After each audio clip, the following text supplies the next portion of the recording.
A lot of people are first-time home buyers. A lot of people don't know the process. A lot of people haven't done the process in 30 years. So they want that peace of mind, right? Yeah. And that is where I think we shine.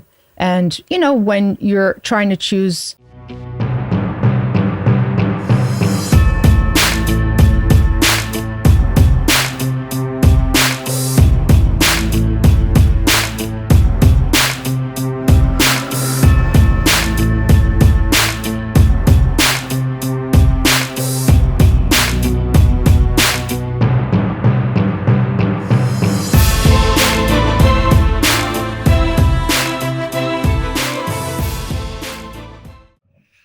All right, Simona, we are live. How are you today? Great, Gary. How are you? Good. Good to see you again. Thanks for coming into the studio. This is is this your third time or second? I think it's my second. First here in these in chairs. the red chair. Yeah. I like them. I may ask them to come to the office. Yeah? I don't know. I like it. Okay, maybe I'll let you borrow one of them. It's like a very queen feel, you know? Yeah, King and queen feel. I know. I should have like a little crown there. For I feel like that's pushing it. That's okay, already fair pushing enough. it. Yeah. I'll leave the crown out though. Yeah. But you know, when we first started talking before the mics turned on, we're talking about health and the importance of looking after your body, and you know, it's so important, right, to stay healthy, stay sharp, and just have a right mindset. Life's hard. Yeah. Life is hard. Yep. Life is stressful. Yep. Everybody's problems are the worst for themselves. Yep. And that's fine. And you have to be able to navigate it because it's also unforgiving. It is. So it doesn't matter what position you're in, what you do for work, whether you're stay at home, whether you are a student, whatever it is, it's tough. Yeah. So the one thing you have control over is your health to a degree, right? Yeah. Your health, your mindset, your belief, you know, and what you put into here. So important. But talking about that, I wanted to be talking to you today about what is happening in the market, what you're seeing in your office from a lawyer standpoint. But before we dive into it, tell everybody who you are, who Simona is with the beautiful smile, and how you work with realtors. Yeah, definitely. So I am co-owner of Mayfair Law Group. Yep. We are primarily a personal injury and real estate law firm. We got into the real estate space 3 years ago. Okay. About 9 years ago when we started personal injury. And when we started in personal injury, we were very client focused. So when someone gets into an accident, primarily, there's a lot of hand holding. There's a lot of stuff that they need, and they need it every day, every week. And in order to be successful in what we do, we have to be there for them. Right. And when Yaniko and I were kind of thinking about scaling, we were thinking, what other type of law can we do where we are that hands-on?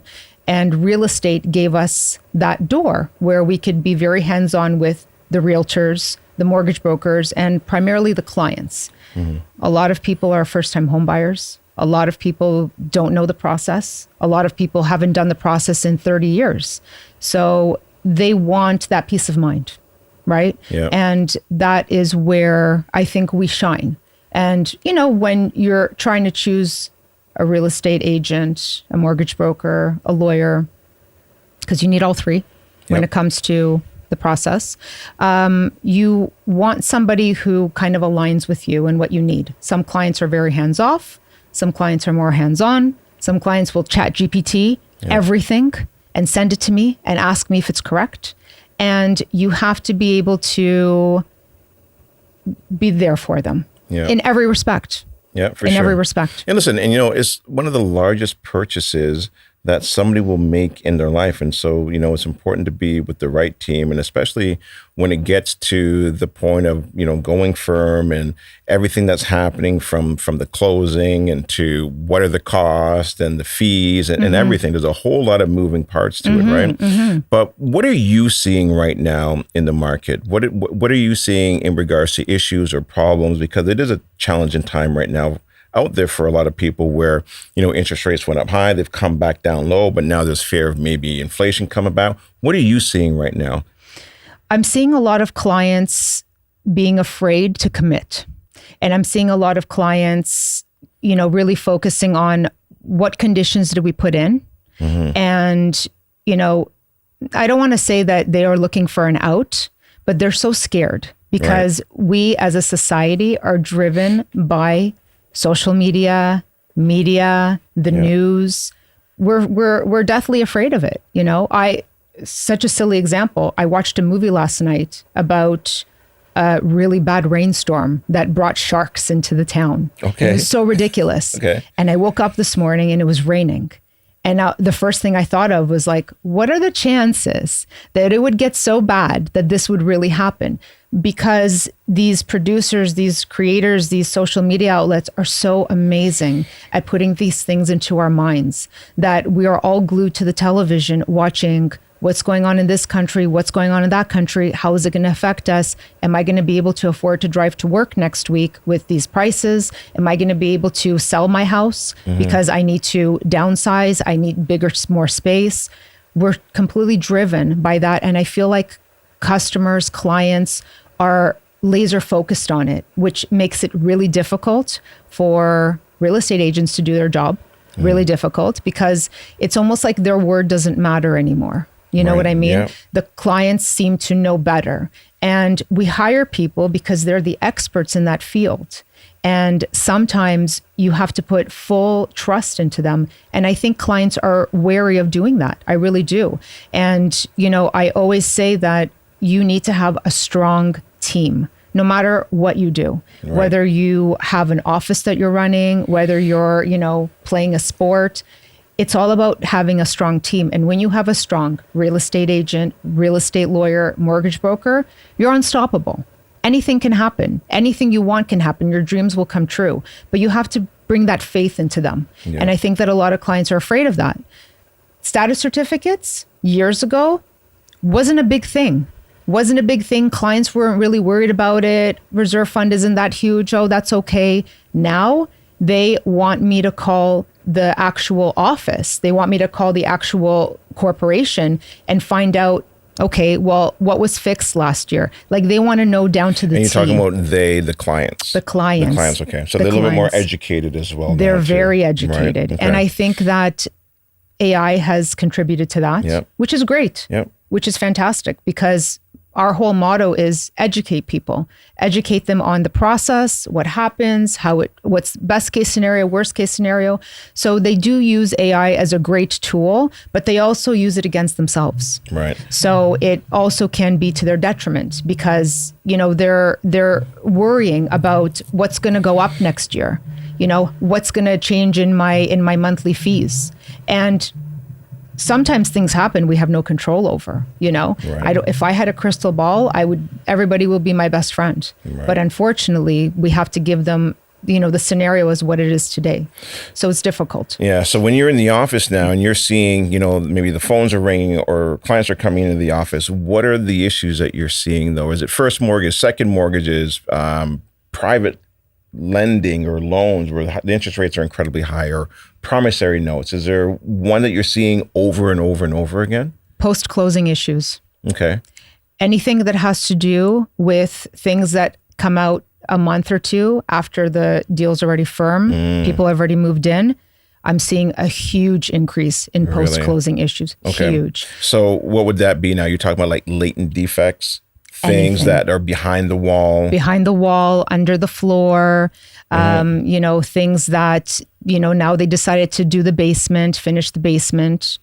They're finding asbestos and mold, things that title insurance doesn't cover, things that they now have to hire a litigation lawyer, take them to small claims and spend more money. And what are the chances of that? You and I spoke so much about landlord-tenant problems. Oh, yeah. So much. Yeah. And I could probably spend hours and days talking about it. This is a very similar situation. You have a problem that came out after the fact. Now what do you do? What do you have available to you? Right. Nothing really. So let's rewind then, because I do want to pull in that string about what do you do afterwards, but how do you protect yourself then? How does that realtor protect their clients? Are there any particular clause that they should be putting in there? Obviously, home inspection is an important one, but sometimes home inspection doesn't catch everything, right? So how do they protect themselves? So first of all, make sure that you have a home inspector who's reputable and someone that you've used several times. And I know that sometimes when you recommend somebody to a client, they're like, no, I have my own. You really want to push on the fact that you want these people to use someone that you've partnered with, not because they get more business, but because you know that they're good. Right. At the end of the day, I don't want anybody getting sued, especially our realtor partners. Yep. We avoid that, as much as we can. Yeah. So you want to start it right from the beginning and have the right person come in for the job that's going to do that proper inspection. Yeah. Now, inspector's not going to come in and start lifting the floors and drilling holes in the wall. There's things that may not come out until afterwards. Unfortunately, there are no real clauses that anybody would agree to in order to sign off and say, if something happens in the next 6 to 12 months post-closing, it's your problem. I don't think I don't even think a lawyer would agree to letting their client sign that. Right. So now, and just to dig a little deeper into a particular clause where it says survive, not merge on closing. Right. Right. And essentially, if you can, as the buyer, and having the buyer's realtor put survive, meaning that they can still now go after them afterwards. Will the seller sign it? Well, that's if the agent isn't aware of what that particular clause means, possibly. Yeah. But again, thanks to AI, it doesn't matter who you are running everything through ChatGPT, Claude, Grok, anything that you have. Yep. And you're running through it, making sure, should I allow my client to sign this? Right. What are the red flags? People are very educated. People are really getting up on things that they may not even know about that much. So the problem is you can put whatever you want in the agreement of purchase and sale. You can put 100 clauses, but at the same time, the realtor wants to get the deal done. So you have one problem where you want to secure the deal. Yeah. You have another problem where you want to protect your client. Where's that middle? The middle is you put the clauses in that really count. You're not going to put in any of those clauses because no one's going to sign it. The sellers aren't going to sign it. They're not going to sign, okay, if in the next 12 months something happens, here's my wallet. Right. Now, are you seeing a lot of interesting clauses coming in, though, on some of these agreements now because of ChatGPT? Because I'll say, hey, there's something that I need to put into the agreement, into the Schedule A, and I'll write it in layman's terms, and then I'll throw it in a ChatGPT and say, hey, write a clause for me. Yeah. Are you seeing agents do that? And are these clauses good that you're seeing coming in? They are putting them in, but they are asking us first if it's worded properly, right? If we think it should be changed in any way. So there are times where an agent will throw something at us and say, how do you think this is worded? And we'll quite often change it. We will quite often change it. But the problem is that if it's not familiar, if it's not recognizable by both parties, people will be reluctant to sign it. And I just see it come back crossed off. Right. That's the problem, that people want things to go nice and smooth and people want things to close. And if a problem does happen, really the only thing you can do is litigate. That's all you can do. We have several clients that have huge problems that have happened after the fact. And we have a wonderful real estate litigator that we've partnered with. We're keeping him pretty busy. Right. We are keeping him pretty busy. And what are the issues you're seeing? Are they typically foundation, roof? What are the not big roof, issues? Not roof so much. Definitely foundation, definitely asbestos, definitely water damage, definitely things that you cannot see with the naked eye. Things that you're not going to do your first, second, third walkthrough and see it visibly. No one's picking up the carpet. No one's looking at the pipes. Nobody's running the hot water and hearing the banging. No one's doing that because you can't do it. You have 30 minutes for a walkthrough, maybe an hour. You're not doing all of that. And it's impossible to do all of that. You're not going to run the dishwasher and see how that happens. You're not going to do a load of laundry and see how it works. These things happen after the fact. There was an unfortunate situation where one of our clients had started renovations. The house is a mess.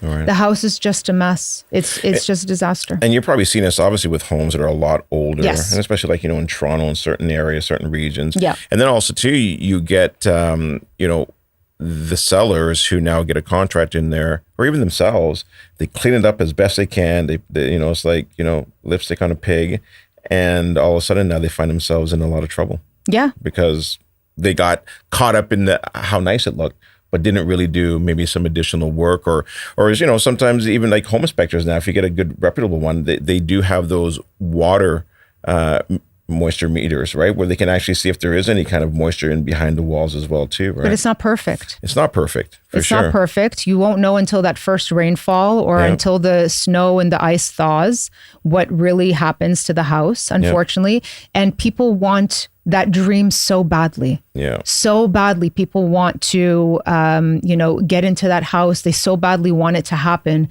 that in the moment, they're okay with it. But once they're in there and it settles and they see that, wow, this is a big undertaking and this is a lot more than what we can handle, that's when the problems start. And we will always, well, it's not always we won't always get the first call. Quite often the realtor gets the first call and they call us and they're like, what do we do? Mayfair, what do we do now? What are we supposed to do? And, we try to always keep an open line of communication with all the clients forever and try to help them mitigate it the best we can. And we do always try to help before referring them to a litigation lawyer. Right. Always, always, always. What about with all the prices of homes now coming down, okay, and some people have bought homes in 2020, 2021, and some of them are below water now. Are you seeing those type of issues coming into your office? And number two, how does a client protect themselves? Do they have their lawyer run the parcel registry? What can be done, and what are you seeing there?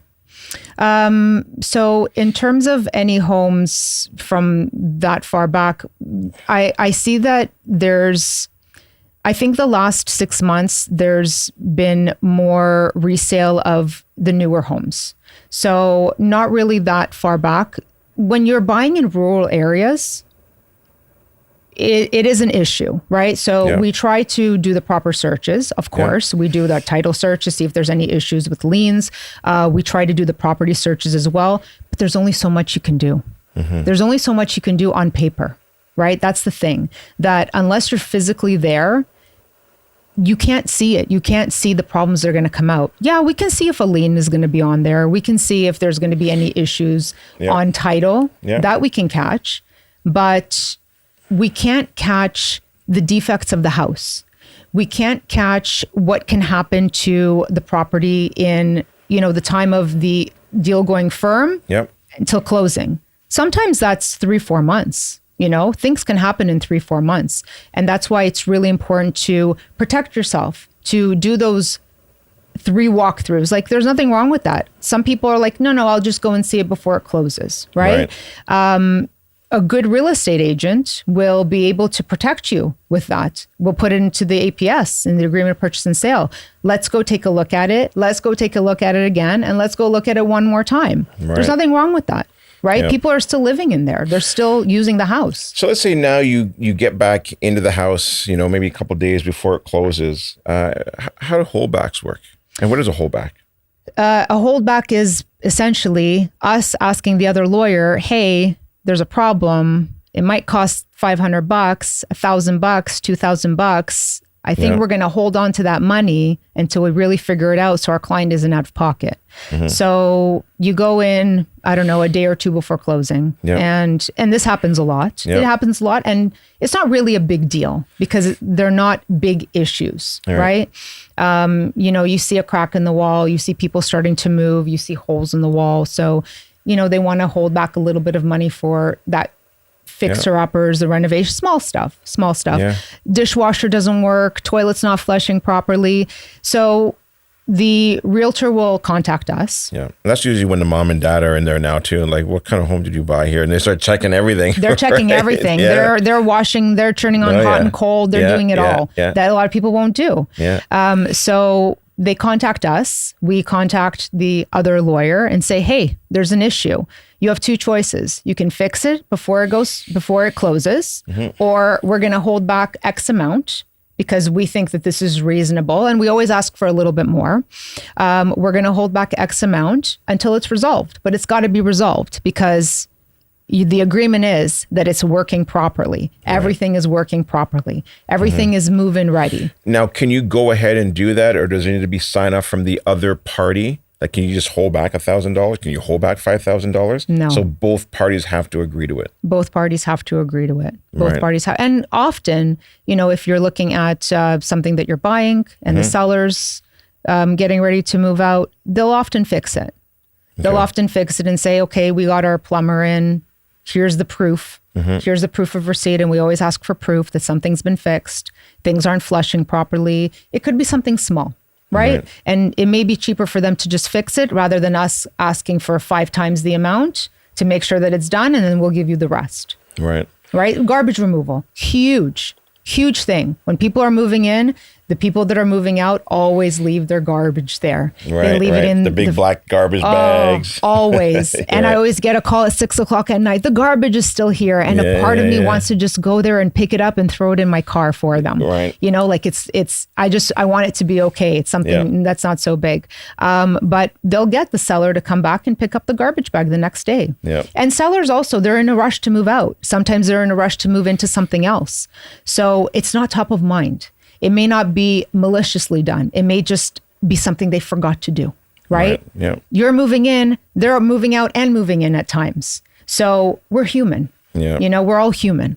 What else can agents do to assist you? How else can they work in conjunction with you to make sure that, their clients, transaction goes as smooth as possible? We are so big on communication. Okay. Whatever it is, whatever the law is, whatever the situation is, we're huge on communication. So I like having a very, open line of communication when it comes to the agent and when it comes to the client. Yep. Now, when it comes to the agent, we will always speak to them first if there's any issues or anything, that comes about, and then we'll navigate it with the client. We like to see the same happen on our end. So if there's something going on in terms of, something changes with the client, mortgage instructions, they have to go to a different lender. They're signing their documents, with the mortgage broker, and we're waiting for final instructions. Tell us, let us know what stage you're at, because we go through different stages. They're going through different stages. As in the mortgage broker and the real estate agent. They're going through different stages as well. The client's busy getting insurance, moving, packing boxes. They should have nothing to do with it. Right. They should kind of be turnkey, that here's my info, let me know when it's closed. We do all the work in the background. So we can only do as good as our partners give us, right? So it's all about communication. Let us know what's going on. If, I don't know, there's something wrong with title, which barely happens. Title searches always come out clean because now lenders are insisting on title insurance. And is there, I know when you put it in, if the closing is, say, I don't know, whatever, July 16th, you usually do 2 weeks prior to that. Why? Why 2 weeks? Why not 3 weeks? Why not a month? For anybody who's listening doesn't know why. It's just habit. There's no reason. You can put it as soon as you want. Okay. So when we get it, although our title search is for a specific date, now that is when certain things are due for us to send out to the other lawyer. So when we have a title search and we're representing the buyer, we need to do certain things for the other side by that time. We like doing it ahead of time because you just don't know. Right. You just don't know what's on title. You don't know what's hiding under there. And we want to protect everybody. So we want to make sure when the deal closes, there's enough money. What if there's liens? What if there's, anything on there? There could be a credit card on there. You just don't know. So I like avoiding things and not putting fires out. I hate putting out fires. That is my biggest pet peeve. Don't like doing anything last minute. So we will often do it ahead of time. That's the deadline for us to do it. So it's our deadline. It doesn't mean that it's done on that date. That's our deadline. Got it. So whatever you guys put in as agents, that's great. We do it when we need to do it. We do it as soon as we get it. And that's why when we get, a firm agreement of purchase and sale, we do it right away. We see the date. We mark the date. If there's an issue, we let you know. But we don't exactly go by that date. Got it. Okay. But what else are you seeing realtors do that are just such a big mistake by the time that agreement gets on your desk? Small things. Status certificates. Yeah, for condos. I like or when they're townhomes. townhomes, condos. Yeah. No older than 30 days. Right. They're sending me status certificates from last year, and they're not cheap. They are a cost, but they're so important to be up to date because things change every day in a condo, never mind every month. Now, is that a requirement from the lender that they want to see a status certificate sooner, or is that more of a requirement from a lawyer standpoint? Every lender's different. Okay. Every lender is so very different. Yeah. So their requirements can fluctuate. But for us, in order for us to properly advise a client, we need the most up-to-date information. And even then, sometimes a status certificate may not have answers that the client wants. And like I said, clients are very smart these days. Yeah. I will call the corporation and I will ask specific questions. They want to know when the windows were replaced. They want to know who the lawn care company is. Like, they want to know. And we'll do that. We'll give them a call and find out. And usually corporations are great and they'll give us all that information. But for us, if it's older than 30 days and we're advising a client about, let's say, the reserve fund, so that's their rainy day fund, how much money they have to fix things. January 1st, it may be $1 million. Something happened January 15th. And then on February 1st, it's completely wiped out. So if we don't have something that's newer, we're advising improperly. We're not giving them the right information. And that would be something like, say, if there was a special assessment. And what's the special assessment? A special assessment is when essentially something happens out of the ordinary in the condo that the corporation cannot pay for through the reserve fund. So they pretty much give each owner, because when you buy a condo, you're becoming part of a business. This is what people don't understand. Right. You are purchasing a property, but you're also part of a business where you want to see where the money is going. You want to see what the accounting is like. You want to see who's the managers of your business. And essentially the special assessment is when something big needs to be fixed that each owner will have to pay for outside of what their monthly expenses are. Right. And it's usually not small. And it could be like, that condo now is, 40 years old and now it's got underground parking and they've got to go down there and fix whatever it is. And it could be, 100,000, 200,000, like probably more than that. Huge. And then all of a sudden now your maintenance fees jump up big. Yep. What about any condos? Because there are condos also in the city too, where it's a red flag, where lenders won't even lend on them, and why it's so important to also get the status certificate, right? Of course, yeah. So there's been some status certificates that we've seen that have no reserve fund. And when we call the corporation and they can't tell us why, we will tell the client. We'll obviously tell the agent first, this is a problem. We don't like it. We need to tell your client that we don't like it. It happens. It happens. If the lender's not going to give you money for it, that's a sign. Move on. This isn't a great deal. Nothing is a great deal. When you're going into the market, it's an investment, right? Everything, it's an investment and it will always pay you back, but it's an investment and you want to make the right investment. So if the lender's saying, not happening, it's a big sign. Never mind when we get to that point. Right. But it's a big deal. Listen, Simona, phenomenal information. Loved it. We're going to take a quick little break and then we'll jump right back into it and continue this conversation. Sounds good. Awesome.